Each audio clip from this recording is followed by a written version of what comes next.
Hey y'all. So, I want to talk about being goth and a Trump supporter because I get a lot of questions.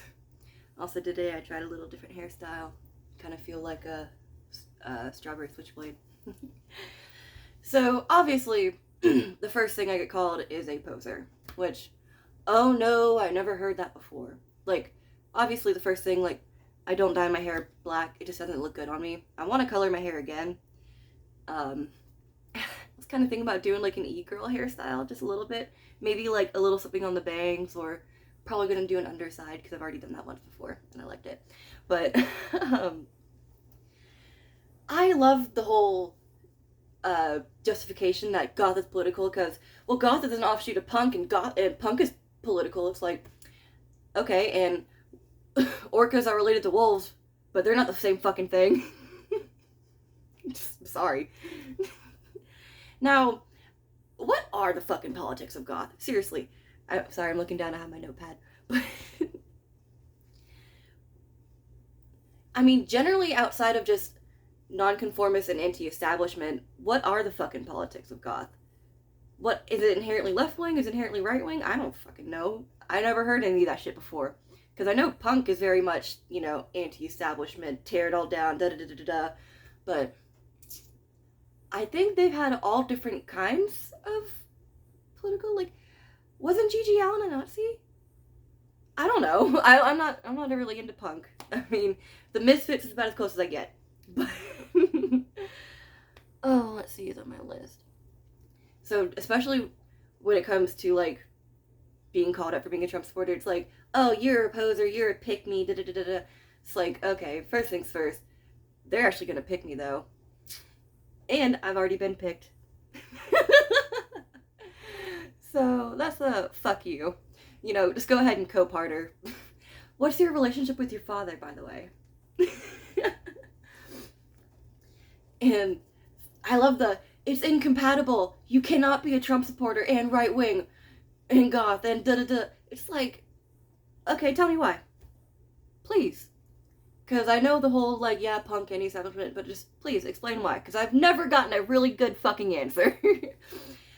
Because as far as I've known, for my whole fucking time being on this earth, I've always been interested in just generally, like, darker, spooky, macabre things. And so that's why I've drifted towards goth ever since I was in, like, middle school. But I've also always been generally right-leaning, even since when I was a kid. I distinctly remember in middle school the teacher trying to explain liberal versus conservative in just the most broadest terms, and she explained it pretty fucking well. Liberal as in, being liberal with something, being, giving extra, more. Conservatives as in you want to conserve something, you want to keep something the same or restrict. And I was like, yeah, I'm a conservative, I guess, because, I like to conserve the environment, and I like conserving tradition, It's really cool to me that I can be told stories about my great-great-grandmother.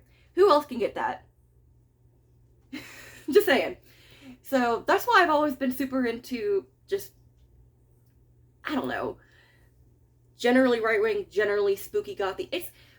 Southern Gothic does fucking explain everything, doesn't it? I mean, I live in the haunted South, for fuck's sake. Charleston is just over fucking that way, and it's, like, known for being, pretty political and also pretty fucking haunted. I mean, Charleston is called the Holy City after all.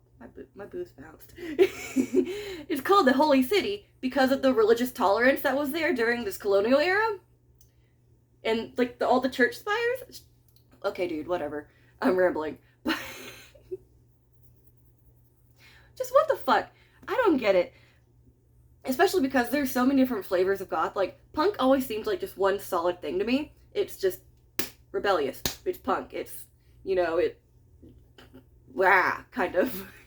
Whereas there's all different kind of flavors of goth. There's trad, there's cyber, there's the new goth thing, which is kind of just like Tumblr goth words. I can totally speak English. There's like pastel, the medieval look.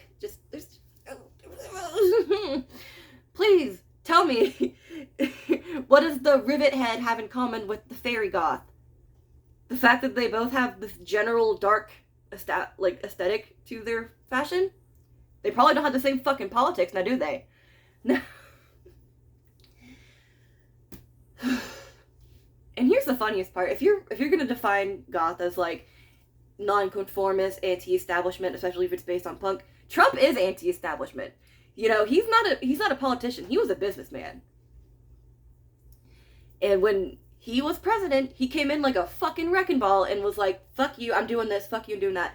The saddest part is that they went behind his ass and started lying and shit, you know, like about the number of troops in Syria. I'll never forget that.